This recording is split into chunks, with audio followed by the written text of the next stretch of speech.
बानी पीटीआई के खिलाफ हकीकी आज़ादी मार्च के 2 मुकदमात दाखिले दफ्तर कर दिए गए।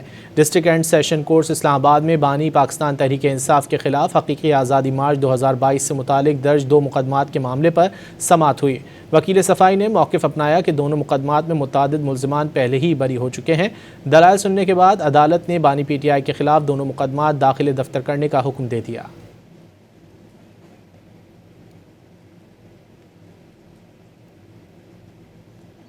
बानी पीटीआई के खिलाफ हकीकी आज़ादी मार्च के 2 मुकदमात दाखिले दफ्तर कर दिए गए।